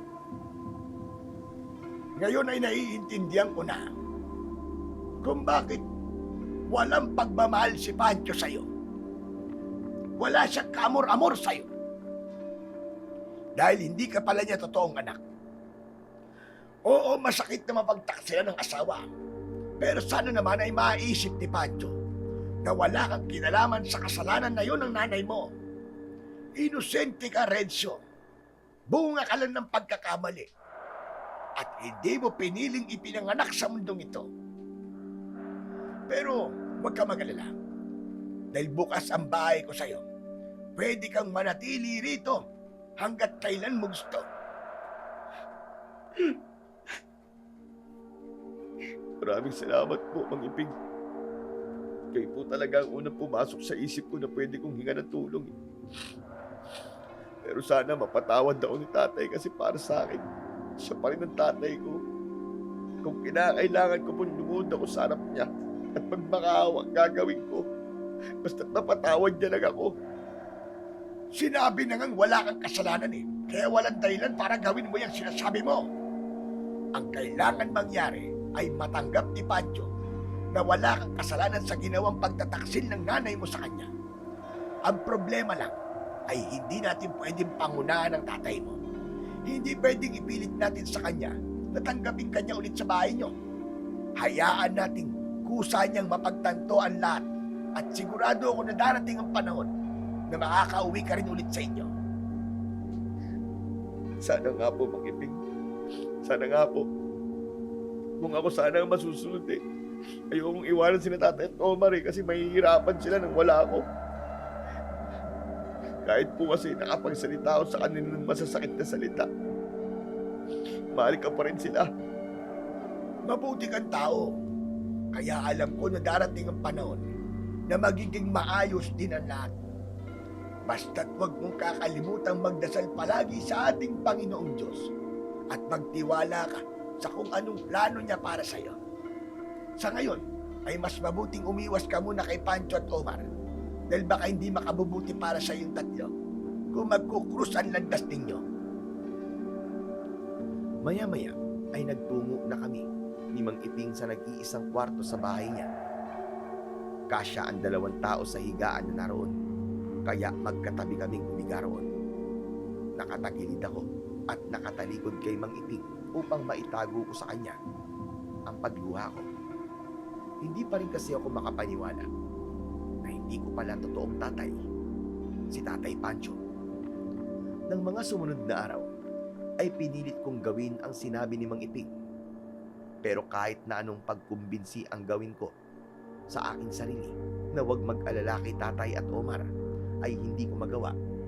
Nag-aalala ko na baka wala na silang kinakain. Kaya kapag alam kong wala sila sa bahay, ay nag-iiwan ako ng bigas at mga delata sa labas ng bahay. Yun ay paraan ko para masiguro ko na meron silang pagkain. Isang hapon, pag uwi ko sa bahay ni Mang Iping, ay naabutan ko siya na nakaupo sa labas at tila malalim ang iniisip. Tumabi ako sa kanya at inabot ko ang kinita ng tindahan niya ng karne. Mang Iping, malaki-laki po ang kinita natin ngayon kasi bukas na po pala ang piyesta sa kabilang baryo. Nakakatuwa nga po kasi naubos po lahat ng paninda natin. Abay, mabuti naman kung ganun. Ibig sabihin, ay wala tayong itatagong karne at puro mga sariwa ang maibebenta natin bukas. Kaya nga po eh. Mang Iping, maiba po ako. Bakit parang ang lalim po yata ng iniisip mo? Pagdating po kasi, napansin ko na nakatulala po kayo. May problema po ba? Hindi lang ako may problema, kundi tayong lahat. May nakapagsabi sa akin na kagabi ay may nakita raw silang aswang dito sa lugar natin. Isang babaeng aswang daw ang nakita niya at pumasok ang aswang na yon sa gubat. Isa lang ang ibig sabihin nun. Tama, ang isa sa hinala ko na nandito pa rin yung aswang na pumatay kay Kaloy at naghihintay lang siya ng tamang pagkakataon para umatake ulit. Renzo, iyo. Alam kong ilang beses na kitang kinausap tungkol sa bagay na to. Pero sa pagkakataong ito, ay makikiusap na talaga ako sa'yo. Para mo ng awa. Tugisin at patayin mo na ang aswang. Ikaw na lang ang pag-asa naming lahat. Maniwala ka sa sinasabi ko sa'yo na may natural kang kakayahan ng isang mahusay na manunugis. Hindi na ho kailangan makiusap sa akin, Mang Iping. Ang totoo po niyan, sinabi ko sa sarili ko na sa oras na makumpirma ko na nandito pa rin yung aswang, ay papatayin ko siya bago pa siya muling makapambiktima. Kaya pumapayag na po ako na Kaya pumapayag na po ako na sanayin niyo po ako sa pakikipaglaban sa aswang. Diyos ko, salamat at pumayag na si Renzo sa gusto kong mangyari. Huwag kang mag-alala, Renzo. Dahil kahit mahina na ako, ay nandito ako para gabayan at sanayin ka sa pakikipaglaban sa abot ng aking makakaya. Ngayon pa lang ay sinasabi ko nang darating ang araw na makikilala ka bilang isa sa pinakamahusay na manunugis, hindi lang dito sa Basilan, kundi sa iba pang lugar. Alam ko na wala akong pagsisisihan sa desisyon kong yun, Sir Blair. Nang sandaling yung kasi ay mas nanaig ang kagustuhan kong makapagligtas ng maraming buhay. Napagtanto ko rin na kung may tiwala si Mang Iping sa akin, ay dapat mas magkaroon ako ng tiwala sa aking sarili. Sa mga sumunod na araw, ay araw-araw akong sinanay ni Mang Iping sa paggamit ng itak bilang sandata sa pakikipaglaban sa aswang. Lahat po ng nalalaman niya, maging ang mga kahinaan ng mga aswang, ay itinuro niyang lahat sa akin. Aminado akong nakakapagod ang ginagawa ko dahil pagkatapos ng trabaho ko sa palengke, ay diretso na ako sa pagsasanay. Pero hindi ako nagreklamo kailanman dahil alam ko na ginagawa ko yun para sa lahat ng tao sa aming baryo. Isang hapon, bumili si Yolanda ng karne sa pwesto ni Mang Iping sa palengke. Aniya ay magluluto siya ng sinigang. Agad akong napangiti pagkakita ko sa kanya. Parang ang tagal mo yatang di nagpakita sa akin ah. Napapadaan kasi ako sa bahay ni Aling Rosana pero palaging nakasarado at mukhang wala ka ron. Nilignat kasi ako kaya hindi ako lumalabas masyado. Pero okay na, magaling na ako ngayon. Dapat nagsabi ka sa akin para man lang naalagaan kita. Kaya ko ang sarili ko. Saka, ayoko makaabala sa'yo. Kasi alam ko na marami kang ginagawa. Teka, ano pala nangyari dyan sa braso mo? Bakit ang dami mong pasa? Ito ba? Nakuha ko mga to sa pagsasanay namin ni Mang Iping. Ha? Pagsasanay? Para saan? Yolanda, huwag ka maingay ah. Huwag mong sasabihin sa kahit na kanino ang sasabihin ko sa iyo ah. Ano kasi, nagsasanay ako para maging isa akong manunugis ng aswang. Nakumpirma na kasi namin ni Mang Iping na may aswang talaga dito sa baryo natin at ako ang tutugis at papatay sa aswang na yun. Natatandaan mo ba yung bangkay na nakita nun sa tabing dagat? Aswang ang pumatay sa kanya. Ha? Totoo ba yung sinasabi mo? Nakakatakot naman pala kung ganun. Pero hindi ba delikado yung gagawin mo? Paano kung mapahamak ka at may hindi magandang mangyari sa'yo? Nang tanggapin kong tungkulin, nalabanan yung aswang ay kasama ko na rin tinanggap ang panganib. Malaki kasi ang tiwala sa akin ni Mang Iping na kaya kong talunin yung aswang. At naniniwala ako sa kanya. Hay nako, Renzo, basta mag-iingat ka. Malulungkot ako kapag may masamang nangyari sa'yo. Talaga? Bakit ka naman malulungkot? Siyempre, kaibigan kita. Ah, oo nga pala, no? Magkaibigan nga pala tayo. Oh, eto na pala yung binibili mo. Dinagdagan ko niyan, ha, para mas marami ang mailuto mong sinigang.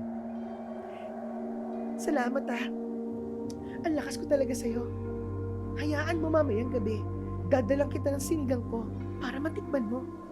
Idadaan ko sa bahay niyo. Hindi na ako nakatira sa bahay namin. Kay Mang Iping na ako nakatira eh. Yung nag-iisang bahay na malapit doon sa bukana ng gubat. Ha? Bakit hindi ka na nakatira sa inyo?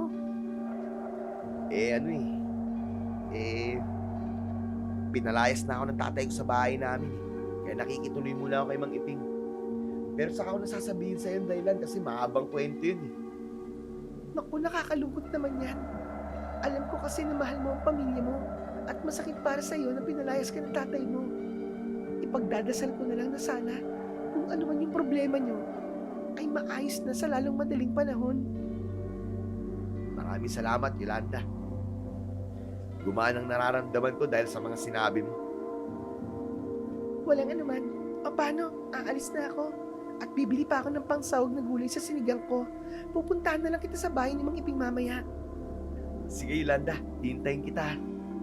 Sige, mag-iingat ka. Nakangiting kumaway si Yolanda sa akin bago siya umalis. Tila wala sa sarili. Nasinundan ko siya ng tingin. Kahit papano, ay nakalimutan ko ang napakaraming problema ko nang nakita ko siya at sinabi ko sa aking sarili na sa oras na matapos ko ang problema ng aming baryo, kahit papano ay nakalimutan ko ang napakaraming problema ko nang nakita ko siya at sinabi ko sa aking sarili na sa oras na matapos ko ang problema ng aming baryo sa aswang ay manliligaw na ako kay Yolanda. Pagsapit ng alas 5 ng hapon ay umuwi na ako. Naabutan ko si Mang Iping na nagsasaing. Lumapit ako sa kanya para magmano.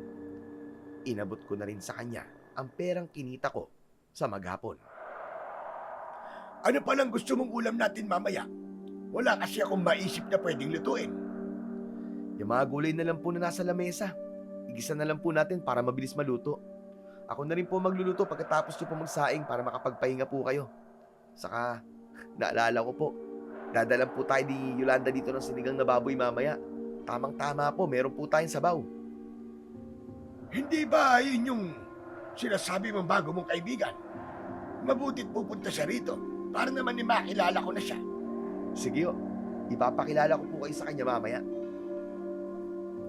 Sakto, habang nag-uusap kami ni Mang Iping, ay narinig namin ang pagtawag ni Yolanda sa labas. Sabay kaming lumabas ni Mang Iping at nakita namin si Yolanda na may dalang isang mangkok ng sinigang na baboy.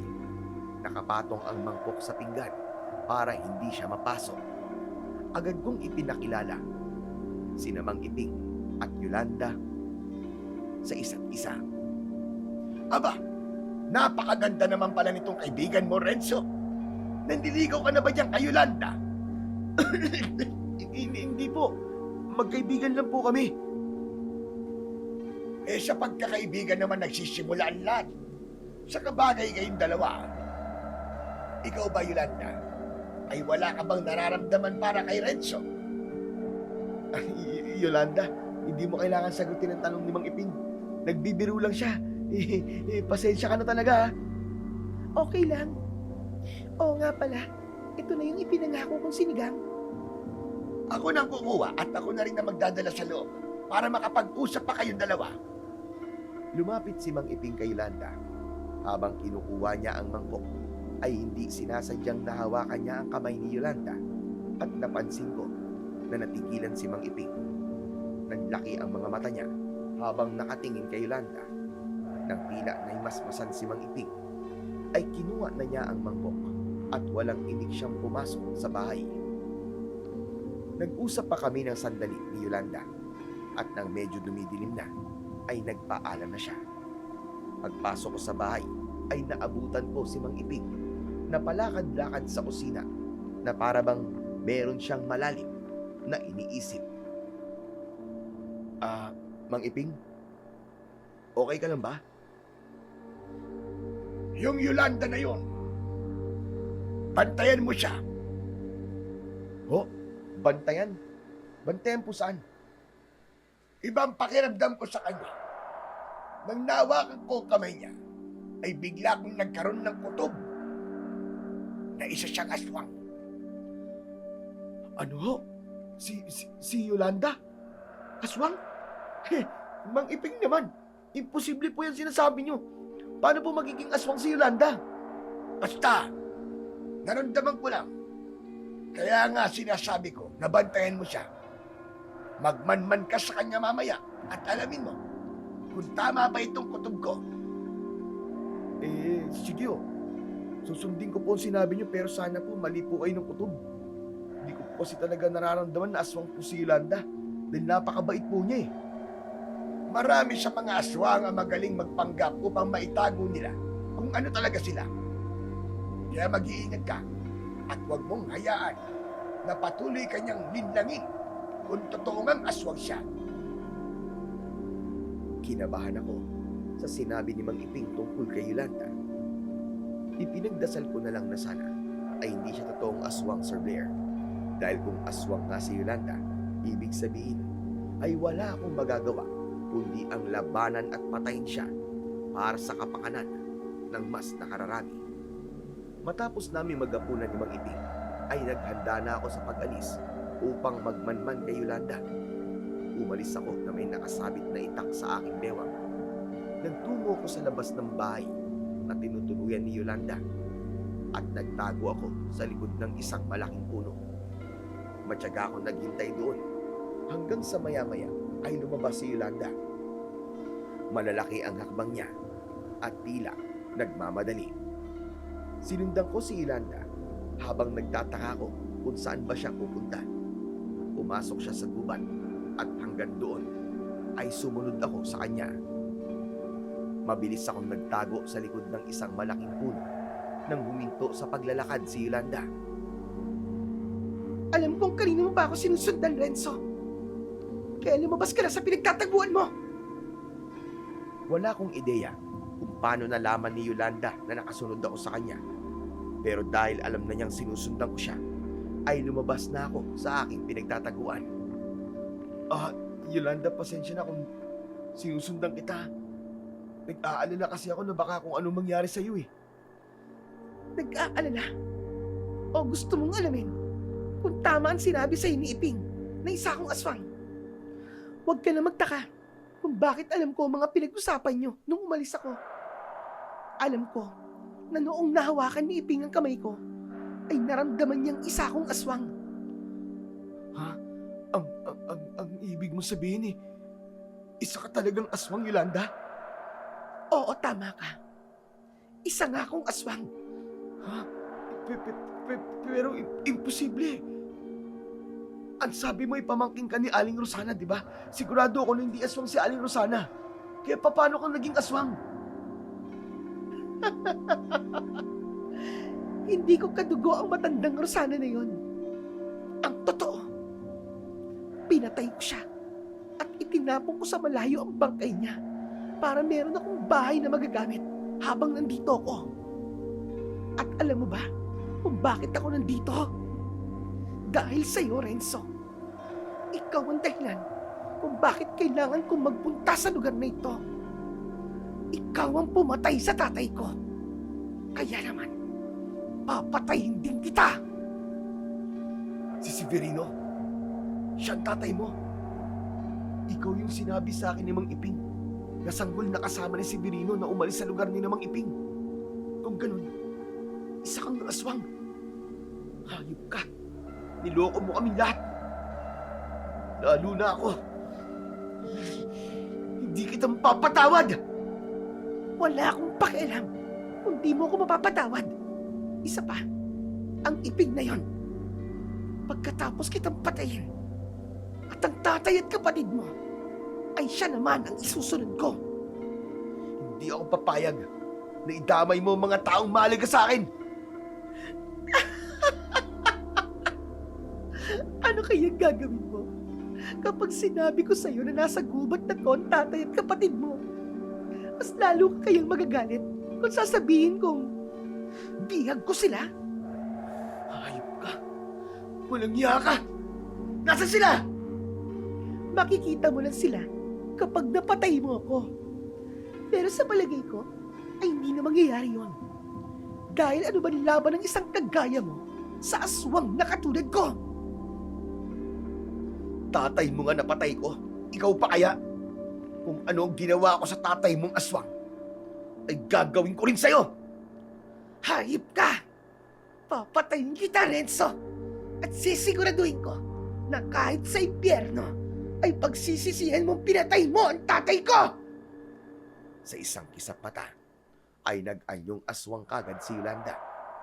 Hindi ako makapaniwala na ang napakagandang babae na si Yolanda ay meron palang madilim na sikretong tinatago. Nang sandaling yun, ay nabura na ang pagkagusto ko sa kanya. Ang tanging nasa utak ko ng sandaling yun ay ang patayin ang aswang at hanapin sina Tatay at Omar. Malakas akong sumigaw, sabay hugot ng itak mula sa kaluban. Sumugod ako kay Yolanda, pero nawala siya sa aking harapan. Luminga ako sa paligid, pero hindi ko siya nakita.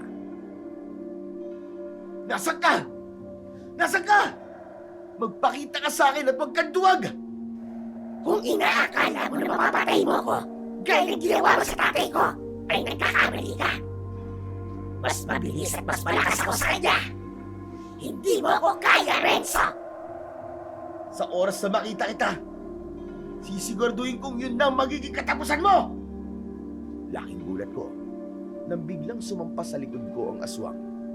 Umalingaw-ngaw ang malakas kong sigaw nang bumaon ang matutulis na ngipin ng aswang sa aking balikat. Nang subukan kong saksakin ng itak ang aswang, ay bigla siyang umalis sa likuran ko at naglakad siya papunta sa aking unahan. Hinawakan ko ang malalim na sugat sa aking balikat upang kahit papano ay mapigilan ko ang pagdurugo noon. Yan ba ang manunugis na sinasabi ni Ping? Napapatay sa akin? Napakahina mo! Isa kang hangal para isipin na kaya mo akong patayin! Babae ka nga talaga! Ang daldal mo! Parang puwet ng manok ang bunganga mo! Muli kong sinugod ng aswang at gaya ng inaasahan ko ay nawala siyang muli sa kanyang kinatatayuan. Umalingaw-ngaw sa paligid ang nakakaloko niyang halakak. Sa pagkakataong yun ay kinalma ko ang sarili ko at hindi ako gumalaw. Pumikit ako at pinakiramdaman ko ang paligid hanggang sa naramdaman ko ang presensya ng aswang sa aking likuran. Mabilis akong pumihit sa likod at nanlaki ang mga mata ng aswang nang itara ko ang itak sa liig niya at lumagpas yun hanggang sa kanyang batok. Kahit anong bilis mo, ay hindi ka pa rin mananalo sa akin. Sayang ka, Yolanda. Akala ko pa naman mabuti kang tao. Nagkamali pala ako ng pagkakakilala sa'yo. Dahil bukod sa isa kang aswang, ay manlilin lang ka pa. Maras kong hinila ang itak at malakas na bumagsak ang walang buhay na katawan ng aswang sa lupa. Nang sandaling yun, ay dumating na si Mang Iping at may dala siyang flashlight. Sinasabi ko na nga ba, aswang ang babaeng yan. Napakahusay ng ginawa mo, Renzo. Hindi talaga ako nagkamali na ikaw ang pinili kong sanayin para maging isang manunugis ng aswang. Pero Mang Iping, hindi po basta aswang lang si Yolanda. Siya po ay anak ni Severino at nandito siya para magiganti. Gusto po niya akong patayin at pati na rin po ikaw at ang tatay at kapatid ko. Oo nga pala, ang sabi po ni Yolanda ay itinago niya dito sa gubat si tatay at si Omar. Mang Iping, tulungan niyo po akong hanapin sila. Sige, hanapin natin sila. Sana naman ay hindi sila sinaktan ng aswang. Magkasama naming sinuyod ni Mang Iping ang gubat. Habang naglalakad, ay panay ang dasal ko na sana ay walang masamang nangyari kina tatay at kay Omar. Sa kabila kasi ng napakaraming hindi magagandang bagay na ginawa nila sa akin, ay hindi ko kayang humiling na mapahamak sila. Makalipas ang ilang sandali, ay may narinig kaming impit na sigaw. Sinundan namin yon at sa wakas, ay nakita na namin sina tatay at Omar. Magkatalikuran silang nakatali sa puno at may busal ang mga bibig nila. Una kong inalis ang busal nila at saka ko pinutol ang lubid na nakaikot sa kanilang katawan gamit ang aking matalas na itak. Ayos lang po ba kayo? Hindi po ba kayo nasaktan? Si Omar bakit wala po siyang malay? Sa sobrang takot niya, ay naimatay siya kanina eh. Nagkandaihi pa nga ang lokong yan eh. Pero umalis na tayo rito. Baka nasa paligid lang yung aswang at papatay niya tayo. Ang sabi niya, papatayin ka muna niya at isusunod niya kami ni Omar. Wala ka nang dapat na ikatakot, Pancho. Dahil pinatay na ni Renzo ang aswang na sinasabi mo at ginawain ni Renzo dahil sa pagmamahal niya sa inyo ni Omar. Totoo ba ang sinabi ni Mang Iping? Pinatay mo yung aswang? Opo, tay. Tama po si Mang Iping. Hindi niyo na po kailangan matakot. Wala na pong aswang. Patay na po. Pero bakit mo yung ginawa? Kung tutusin, pwede mo kaming hayaang mamatay ni Omar dahil hindi naging magandang pagtrato namin sa'yo, di ba? Siguro nga po, hindi niyo po ako totoong anak. Pero gaya po ng sabi ko dati, ikaw pa rin ang tatay ko. At nang nalaman ko ang katotohanan sa pagkatao ko, naintindihan ko po kung bakit hindi ko naramdaman ang pagmamahal niyo. Wala po akong galit na nararamdaman sa inyo, tay. At sana, Pancho, ay maunawaan mo na walang kasalanan si Renzo sa'yo. Kaya mo ay biktima lang din siya ng maling desisyon ng asawa mo. Bunga ng pagkakamali na walang kamuwang-muwang. Naluluwa akong niyakap ni tatay at ginantihan ko yun ng mas mahigpit na yakap. Napakasaya ko ng sandaling yun, Sir Bear, dahil yun ang unang beses na niyakap ako ni tatay. Makalipas ang ilang sandali, ay kumalas na kami sa pagkakayakap sa isa't isa. Hindi ko alam kung paano ko hihingi ng tawad sa'yo, Renzo anak. Hindi ako makapaniwala na pagkatapos ng lahat ng kasalanan mo sa'yo, ay pinili mo pa rin kaming iligtas ni Omar. Mahal ko po kayo ni Omar, tay. At kayo po ang pamilya ko. Kaya kahit ialay ko po ang buhay ko, ay gagawin ko po para mailigtas po kayong dalawa. Talaga nga palang napakasama kong tatay sa'yo, Renzo. Patawarin mo ko, anak. Sana, bigyan mo pa kami ng huling pagkakataon. Magbabago na kami ni Omar. Basta't bumalik ka na sa bahay. Gusto kong bumawi sa'yo. Parang awa mo na. Bumalik ka na sa atin, Renzo, anak. Tay, hindi niyo na po kailangan magmakaawa. Kung alam niyo lang po, kung gaano ko gustong makasama ulit kayo ni Omar. Maraming salamat, anak. Maraming salamat. At sana ay totohanin mo ang pagbabagong sinabi mo, Pancho. Bumawi ka kay Renzo sa abot ng makakaya mo. Napakabuting tao ni Renzo at hindi nararapat sa kanya ang hindi tamang pagtrato sa ginagawa mo sa kanya noon. Matapos ang lahat, ay bumalik na ako sa aming bahay at doon ko nakita na hindi lang salita ang pagbabagong sinabi ni tatay dahil naging patas na ang pagtrato niya sa amin ni Omar.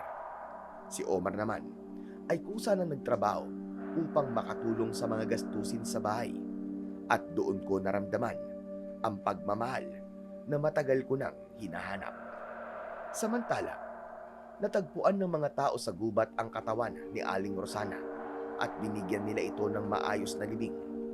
Ang katawan naman ni Yolanda ay sinunog namin tulad ng ginawa namin noon sa kanyang ama. Mas naging malapit din ako kay Mang Iting at itinuring niya ako na para bang tunay niyang apo. Marami po akong natutunan sa mga nangyari sa buhay ko, Sir Blair. Naniniwala po ako na basta't maging mabuti ka, ay susuklian ka ng ating Panginoon sa tamang panahon. Ngunit dapat po ay alam din natin ang limitasyon ng ating pagiging mabuti. Dapat ay alam natin kung inaabuso na tayo at kapag ganon ay matuto tayong lumaban at tumindig para sa ating karapatan. Dito ko na po tinatapos ang aking kwento, Sir Blair. Nagpapasalamat ako sa pagbibigay mo sa akin ng pagkakataong maibahagi ko ang kwento ko sa napakarami mong tagapakinig. Sana po ay pagpalain po tayong lahat ng ating Panginoon may kapal. Maraming salamat po sa inyong walang sawang pakikinig at pagsuporta sa aking channel na The Voice Addict. Hanggang sa muli po, mga idol.